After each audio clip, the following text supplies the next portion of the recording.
உங்க விருப்பப்படி life partner கிடைக்கணும்னா கீழ இருக்கிற லிங்கை கிளிக் பண்ணுங்க. உடனடியா ஃப்ரீயா ரெஜிஸ்டர் பண்ணுங்க.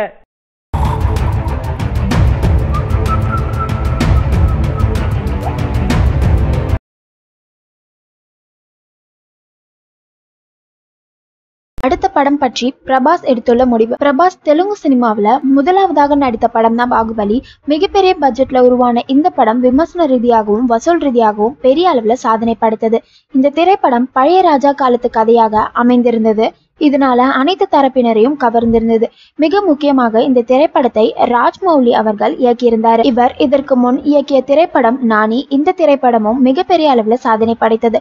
பாகுபலி படங்களுக்கு பிறகு பிரபாஸ் ஹீரோவாக மிகப்பெரிய பட்ஜெட்ல நடித்திருந்த சகோ படம் விமர்சன ரீதியாகவும் வசூல் ரீதியாகவும் பெரிய அளவுல சாதிக்கவில்லை. அதிகம் செலவு செய்து பிரம்மாண்ட காட்சிகள் எடுக்கப்பட்டிருந்தாலும் படம் பார்த்துவிட்டு பலரும் மோசமான விமர்சனங்களை எழுப்பியிருந்தாங்க. இந்த நிலையில் பிரபாஸின் அடுத்த படம் ஜான் விரைவில் துவங்கும்னு எதிர்பார்க்கப்பட்டது. ஆனால் சகோ ரெஸ்பான்ஸ் பார்த்துவிட்டு மீண்டும் அதே போன்ற ஒரு படத்தில் நடிக்கும் முடிவை பிரபாஸ் மாற்றிக்கொள்ள முடிவெடுத்திருக்காரு என்றும் சொல்லப்பட்டு வருது.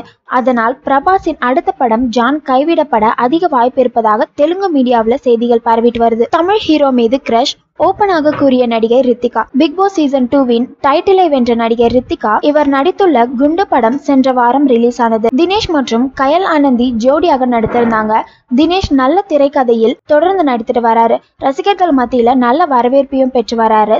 திரைப்பிரபலங்களும் இந்த படத்தை பாராட்டி பேசிட்டு இருக்காங்க. சமீபத்துல பிக் பாஸ் பிரபலங்கள் இந்த படத்தை பார்த்து தங்களது கருத்துக்களை தெரிவித்திருந்தாங்க. இந்த படத்தின் விளம்பரத்திற்காக அவர் ஒரு சேனலுக்கு பேட்டி கொடுத்திருக்காங்க. அப்போது அவரிடம் உங்கள் கிரஷ் யார் என கேட்டப்பட்டது. அதற்கு பதிலளித்த அவர் விஜய் சேதுபதி என கூறியிருக்காங்க. அது மட்டுமின்றி நடிகர் ஜெய்சங்கர் மீது ஒரு பெரிய கிரஷ் இருந்தது என்றும் சொல்லியிருக்காங்க ரித்திகா. நடிகை ரித்திகா நடிகர் ரஜினியின் கபாலி திரைப்படத்துல இணைந்து நடிக்க இருக்காங்க. தொடர்ந்து ரஞ்சித் படங்கள்ல நடித்துட்டு வராங்க. தலை இதை செய்தால் 500 கோடி வசூல் தொடுவார்.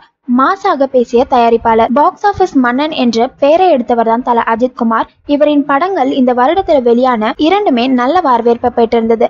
தமிழ் சினிமாவில் தொடர்ந்து நல்ல படங்களை தேர்ந்தெடுத்து நடித்துட்டு வர்றார் தல அஜித் குமார். இவர் படங்களுக்கு எதிர்பார்ப்பு தென்னிந்திய அளவுல அதிகமா உள்ளது. இந்த வருடம் வெளியான 2 படங்களின் மூலம் 400 கோடி வசூல் கொடுத்திருந்தாரு. பிகில் படத்தின் மூலம் 300 கோடி வசூல் ஈட்டிய நடிகர் விஜய் பாக்ஸ் ஆபீஸ்ல புதிய உச்சத்தை தொட்டிருக்காரு. ஆனால் தயாரிப்பு நிறுவனத்திற்கு அந்த அளவிற்கு லாபம் இல்லை என்று சொல்லப்பட்டு வருகிறது. ஆனால் தல அஜித்தின் 2 படங்களுமே நல்ல லாபத்தை கொடுத்ததுன்னு சொல்லப்பட்டு வருது. இது பற்றி பேட்டி அளித்துள்ள பிரபல தயாரிப்பாளர் தனசேயன், விஜயால் 500 கோடியும் தொட முடியும்.